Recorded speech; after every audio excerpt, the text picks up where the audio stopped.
Welcome to Novelist Spotlight. This is Mike Consol, your host. One of the most recent things that I read is the memoir from Gregg Allman. Gregg Allman of the Allman Brothers Band. He started that band along with his brother Dwayne, who tragically died in a motorcycle accident. And Gregg Allman has since passed. He died in 2017, a fairly young man. I think he was only 69 years old when he died. But before he died, he wrote his memoir called My Cross to Bear, which is a play on a song that the Allman Brothers made famous early in their career called It's Not My Cross to Bear. Well, what is this cross that he bared during this memoir? It had to do with drug addiction, the death of his brother Dwayne Allman in a motorcycle accident, the failed marriages that he went through, the ego and personality battles between band members. He co-authored that book with Alan Light, but there was something about the writing of this book that's a really powerful lesson. And it reminded me of another rock memoir that I read about 4 or 5 years ago, written by Sammy Hagar. Sammy Hagar he was the so-called Red Rocker back in the day, but he was hired to be the lead singer of Van Halen after David Lee Roth had a falling out with the band. And that book, Sammy Hagar's book, actually hit #1 on the New York Times bestseller list. The title was Red, R-E-D, his favorite color. And it was subtitled My Uncensored Life in Rock. And yeah, it hit #1 on the bestseller list. So Gregg Allman's memoir reminded me of Sammy Hagar's memoir because they both tell the story in the same manner, and it's a manner in which there's a lesson to be extrapolated from it, is my point, for fiction writers. It was an eye opener for me. It was really a good thing that I read this Gregg Allman memoir. Again, My Cross to Bear, it's called. I have a niece who read it, and she's the one who alerted me to it. And I went ahead and got the audio edition, which Gregg Allman, actually, a guy named Will Patton reads it, and he sounds just like Gregg Allman, to me anyway. Back in the day, long time ago, I was in high school at the time, I believe, or college, and I saw the Allman Brothers Band play. So I saw Gregg Allman, and I think it's the only time I've ever been to a concert where they had two drum kits, and these drummers were going in perfect syncopation, and that kind of rhythm was really something. And the Allman Brothers put on their usual, good concert. But years later, I saw Gregg Allman, just the Gregg Allman Band, at the Celebrity Theater in Phoenix, Arizona, and he opened for Stevie Ray Vaughan. And if you know the Celebrity Theater, it has a circular stage that rotates. It very slowly rotates. It fits several thousand people, but it's not a huge venue. There's just not a bad seat in the house. So you get to see that band who's playing from every angle, and Gregg Allman's at the organ with his flowered shirt on, banging away on the keys and singing away in his telltale kind of wailing sort of voice. He's a guy who really sings from the heart. And he had a great guitar player himself. And then, of course, when Stevie Ray Vaughan came out, he just put on a guitar exhibition. And then, of course, Stevie Ray Vaughan ends up dying in a helicopter crash, sadly. I also saw Sammy Hagar back when he was the Red Rocker. He was wearing a red hoodie and performed in Binghamton, New York. I saw him there. That's the same place I saw the Allman Brothers, in the same venue in Binghamton, New York, what used to be called the Broome County Veterans Memorial Arena. And he put on a nice show, but then, of course, where he really made his name and became wealthy was with as lead singer with Van Halen. So that's just a little bit of background. I've got some history with these guys in terms of the performance and following them. I've always been a big Allman Brothers fan because they're, I think, about the best of Southern rock you're going to find out there. Not so much a big Van Halen fan, though I did see Van Halen live back when David Lee Roth was with the band. And they brought the house down, I have to say. They did bring the house down. So what is it about Gregg Allman's autobiography, I should say, or memoir, and Sammy Hagar's that struck a chord? And it is that when you read these memoirs or you get the audio version of them, and I did both of these in audio, I believe. I know the Allman one I did, and I think I did the same with Sammy Hagar's book, is the approach that they take. First of all, Gregg Allman's memoir has a lot of bad language in it. He communicates with you as a reader just like he would communicate with anybody.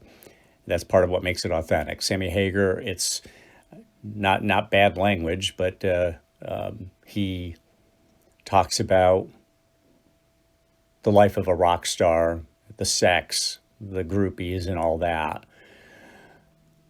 So my point is that when you're listening or reading either one of these books, they give you very much the sense that you're sitting at the bar, having a beer with them, and they're just telling you their story straight away.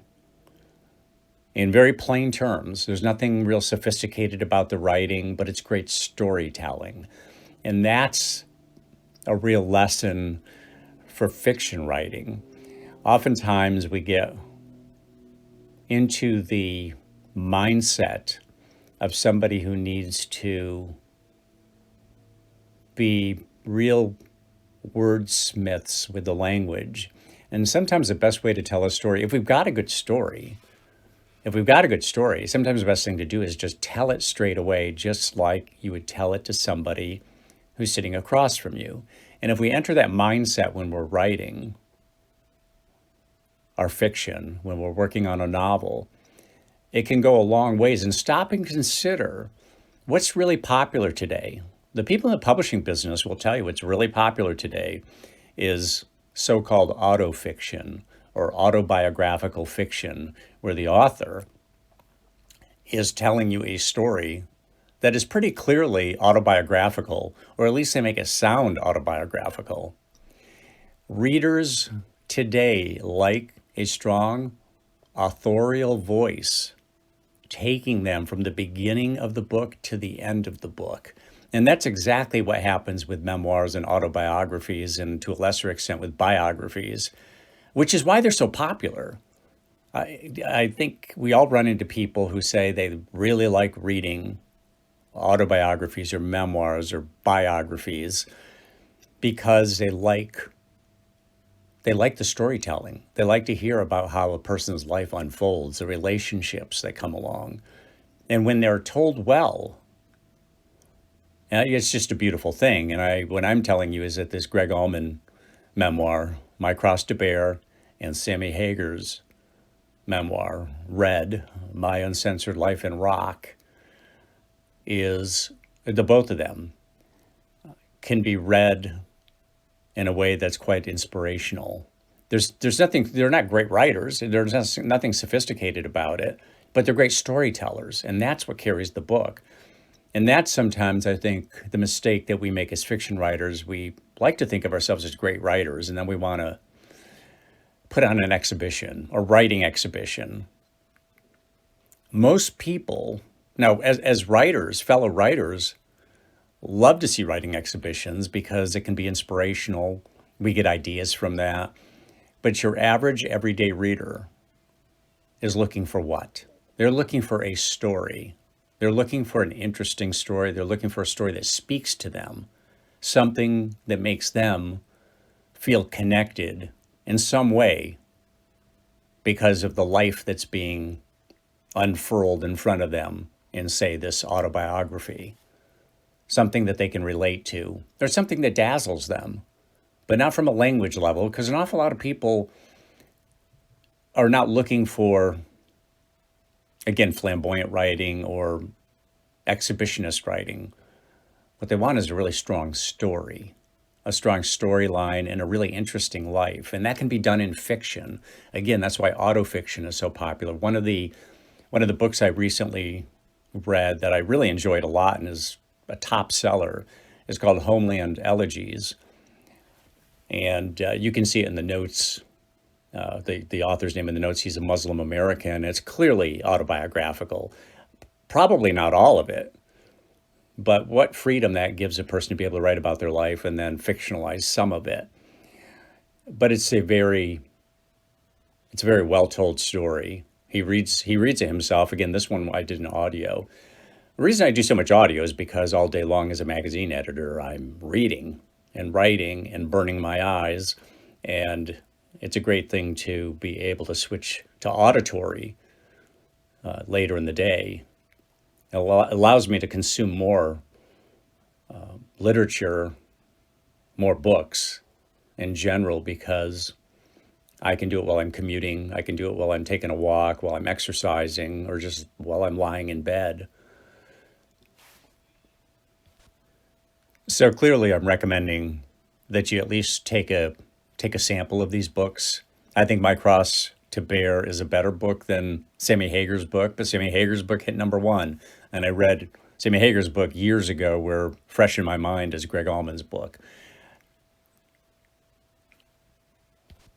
I think there's something to be gained by listening to them or reading them and getting really clear on that conversational style. I don't think I used the word conversational yet, but that's a big part of it. It's very conversational, one person talking to another in a very everyday fashion, but telling really interesting and good stories. And that's what drives it. And we can do that with our fiction. We can do the same thing. It doesn't have to be autofiction. We can be doing something that's third person rather than, say, first person. But even in a third person format, we can make it conversational. We can take a page out of their books and bring to the reader a more personal experience. So I encourage you to check it out. I mean, your experience might be different than mine, but I don't think so. I think that you'll come away feeling that it's giving you another opportunity, another view on things, and maybe another sort of channel for communicating to your readership. As always, thank you for listening. Subscribe to the podcast if you would. Share the link with friends, colleagues, family members, readers, and so on. And as always, best of luck with your writing.